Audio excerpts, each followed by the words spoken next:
Hello, everyone. Elder Eileen Jordan here of Fresh Start Church in Ypsilanti, Michigan. And on behalf of my pastor, Gregory Cannon Jr., and my co-pastor, First Lady Sharonda Cannon, I want to welcome you to today's Monday Moment. Today's Monday Moment is in honor of Black History Month, and I'm going to be reading from a book called The Testament of Hope, The Essential Writings and Speeches of Martin Luther King Jr. This article is called Nonviolence and Racial Justice, and it was written in the Christian Century, which was the premier liberal Protestant journal, shortly after almost 100 Black clergymen came to the Ebenezer Baptist Church in Atlanta in response to a call from the Reverends Fred Shuttlesworth, Charles K. Steele, and Dr. King. They met on January 10th and 11th in 1957. They formed the Southern Christian Leadership Conference, the SCLC, and they elected Dr. Martin Luther King as its first president. This article outlines King's hope that nonviolent direct action could become the philosophy around which committed Christians could rally in order to defeat the evil of segregation. Dr. King sought to use this philosophy through SCLC to focus and direct the new Black struggle for equality. As the president of the Montgomery Improvement Association, he argued that this tactic had been used successfully in nonviolent boycotts against the city's bus company. And after 381 days of the Black boycott, the U.S. Supreme Court on November 13, 1956, affirmed the June 4th decision handed down by a panel of 3 judges on the U.S. District Court who ruled against the local and state segregation laws of Alabama. The part of the article that I'm going to read is called The Meaning of Love. And Dr. King wrote this. In speaking of love at this point, we are not referring to some sentimental emotion. It would be nonsense to urge men to love their oppressors in an affectionate sense.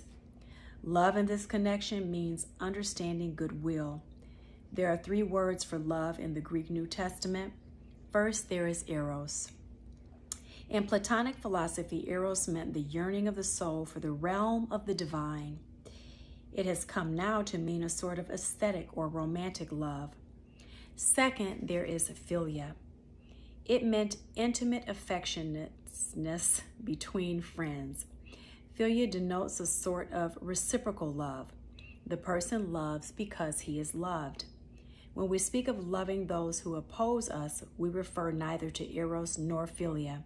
We speak of a love which is expressed in the Greek word agape. Agape means nothing sentimental or basically affectionate. It means understanding, redeeming goodwill for all men, and overcoming an overflowing love which seeks nothing in return. It is the love of God working in the lives of men. When we love on the agape level, we love men not because we like them, not because their attitudes and ways appeal to us, but because God loves them. Here we rise to the position of loving the person who does the evil deed while hating the deed he does. Finally, the method of nonviolence is based on the conviction that the universe is on the side of justice. It is the deep faith in the future that causes the nonviolent resistor to accept suffering without retaliation. He knows that in his struggle for justice, he has cosmic companionship.